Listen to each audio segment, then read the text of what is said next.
Sounds nice, doesn't it, man? Really, really awesome. Nice.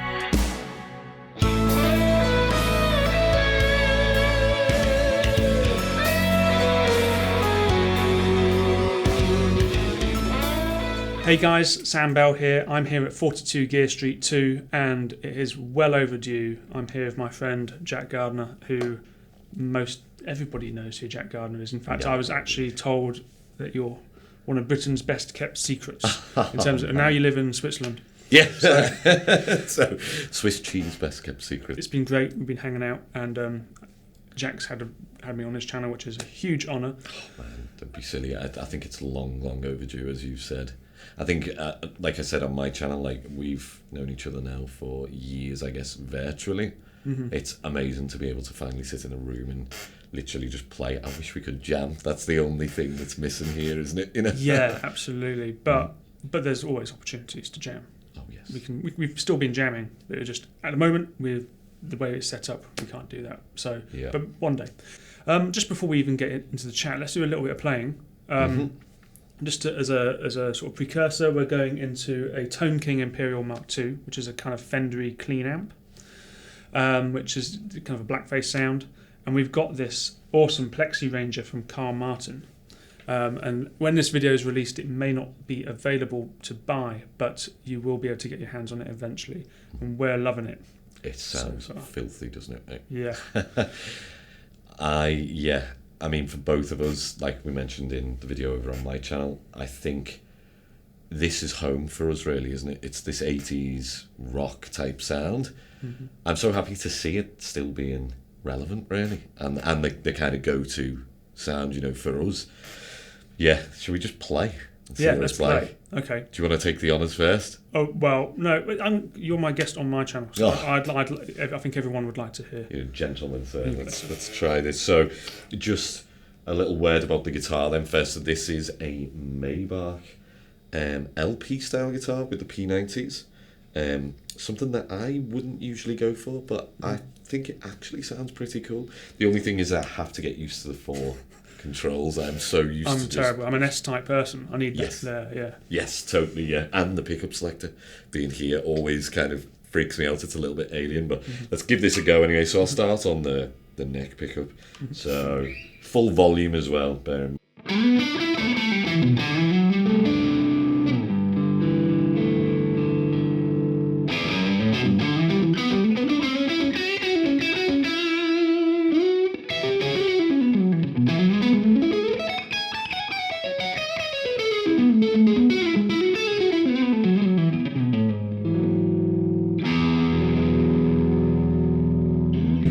sounds filthy. That's amazing. That sounded gorgeous, and I think it suits your playing style. It's weird. We get so for our own music, we gravitate to the instruments that we know and love. But sometimes when you just play something a guitar which you wouldn't do, it kind of inspires. Don't you think? Totally, different man. things. Yeah, the way in which you approach notes and things like that. I think because as well, this is a shorter scale length, isn't it? And that to me can sometimes feel totally alien. I know it's only the difference of like an inch or so, is it? Yeah. But that it makes you think differently because it feels different, doesn't it? You know, and as well, I don't know whether you do this do you ever find that you connotate like certain guitars with certain players? Yes, absolutely. Yeah. Subliminally, even though I know the experience dictates it doesn't, but yeah, it's there. Yeah. In the back of your head. You try and emulate it almost, don't you? Even if it's subconsciously, as you say. Like, I mean, for me, you guys might be familiar with Alan Hines, who is killer. Got to check him out if you haven't heard. Yeah, for both of us, I think he's a big influence, isn't he? Yeah. And there's a video of him playing like a 59 type of these guitars that I think that was maybe one of the first that I discovered. And yeah, I wish one day I could have any kind of resemblance to his touch, like when he plays that kind of instrument. I think though, it's worth pointing out, like it's the dynamics, isn't it, in this type of pedal, really, that... Yes. We spoke about it in the other video, like the pick attack and how you can dig in. I mean, maybe you should play it, Sam. Enough of us ranting on. Like, I want to hear you play through this filthy thing. Cool, man.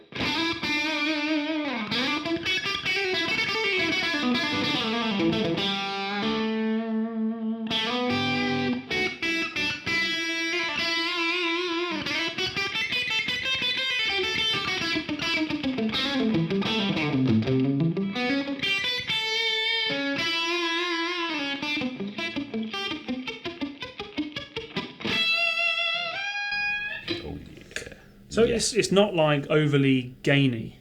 It can be, by the way. This can roar, but you and I both like crunchy sounds. And as I've been playing over the years, I remember hearing like Paul Gilbert and Mr. Big. I was just going to say, and he does all the. It just sounds like a sort of snarly shark coming out of water at you. Yes. Like it's got that thing. And by the way, just to mention as well, I'm using this Friedman Cali, which is like a sort of road-worn kind of Floyd. Personally, I don't always find myself using Floyd, so it's a bit different for me. But again, good to be out of your comfort zone. Exactly. And playing different things, and it feels like a well-loved guitar. Yes. Yeah. Humbuckers and P90s, so very different sounds from both of us through the same pedal. Totally, man. I think though you're right about the Paul Gilbert thing. That was instantly that, or the Yngwie thing, maybe. Yeah. Like I could hear a bit of that in there. Like, I mean, maybe if we turn the tone actually up a bit more. I mean, there's quite a lot of top end there anyway, isn't there? But do you just want to play again? Okay. We can experiment with that. I'm going to go to A.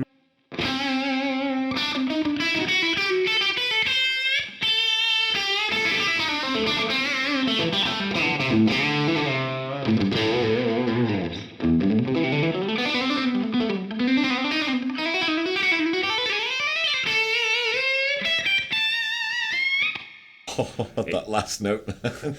I think with this, it suits both of what we want, I think, really, from our tone, doesn't it? And how we want the guitar to react. Like, I mean, that bend was a classic example of that. I think that screams like 80s, but it's also the mix of the kind of more traditional blues sound I get from that as well, you know? Man, insane. It definitely, for yourself playing these pedals, I mean, tone is everything in terms of how it makes you feel when you play.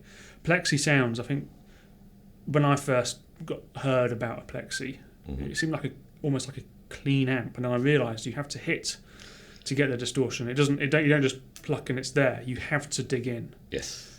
And in terms of playing for you, is that the general thing you go for finding that balance of dynamic? Yes, attack. I'd rather. I mean, it's interesting, isn't it? I don't know about yourself, Sam, but for me, I find that I am hitting probably my hardest all the time.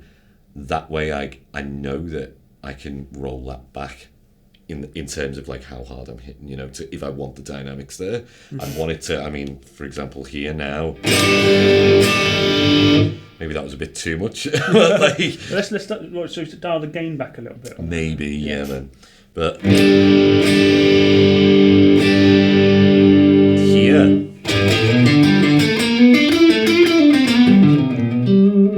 can also be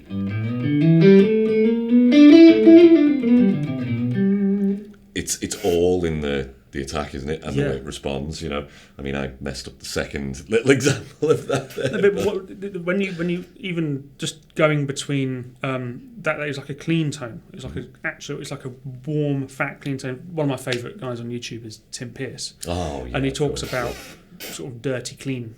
He doesn't have a clean sound. He won't have like a JC, the Roland clean. He'll use just a bit of drive in front of a nice tube amp or something.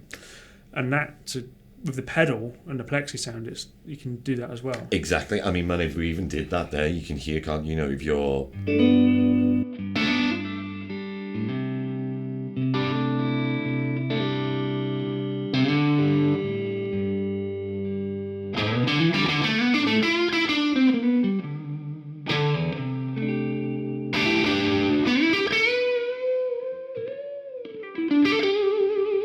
It's that kind of thing, isn't it, in there, which that is home for me, I think. I think when we first plugged this in just before we shot this, it was like, we smiled, definitely. Yes. So this pedal also has a boost feature, and basically there's a frequency you can really shape the boost, but let's just hear how wild that goes. Could you give a...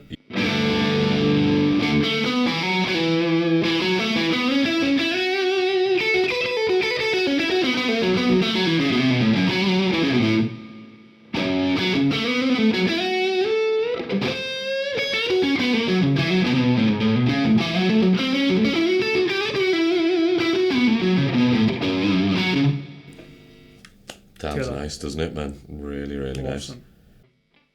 Nice.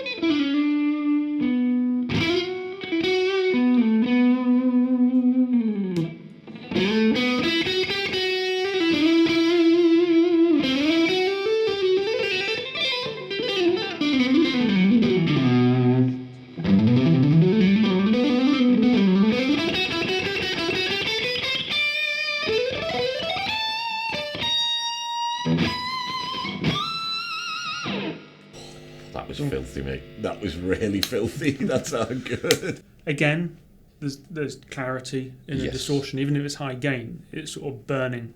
The word is burning. Yes. Yeah. There's none of that, like, would you call it flub? Is that no. Good? Well, it also has this awesome low cut feature, which I, bear in mind we're going through a sort of Fender style clean amp, and it's sounding pretty meaty. It is, isn't it? Yeah. So you could probably use that depending on what kind of amp you're going into. Using. Yeah. Totally. I think I'd like to hear some more of the P90s with that. Of course, man. And we got this also works independent. So the boost is independent from the Plexi. So if we could just give me a nice chord. Yeah, man. This is totally clean at the minute. This is just the amp, isn't it?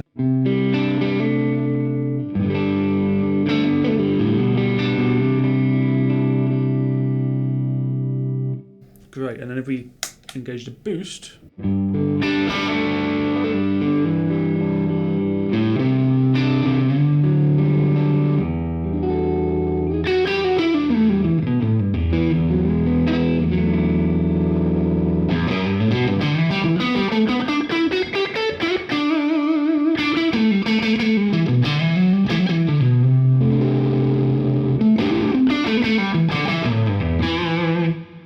That's pretty cool just by itself. I would use that as maybe a lead tone anyway. Yeah, and that's not the Plexi side of the pedal.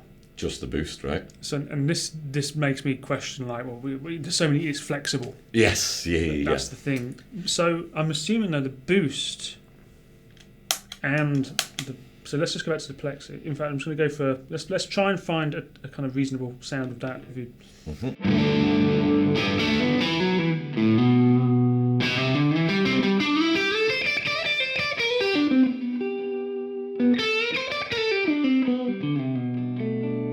This, I'm imagining it might give us.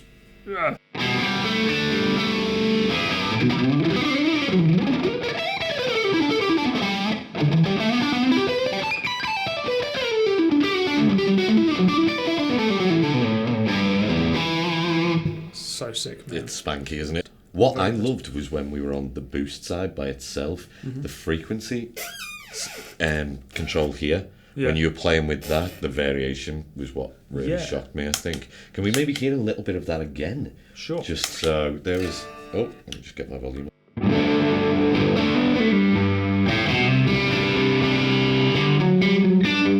So like, this is a full setting.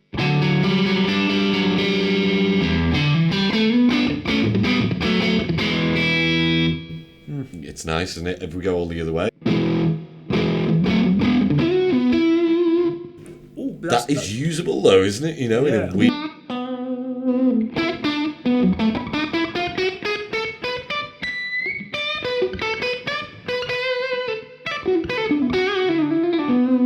Yeah, is that the... I associate that tone of Clapton, but I might be wrong. Yeah, no, man, I would agree. It's not woman tone, is it? But it's like close to that kind of stuff. Maybe we could...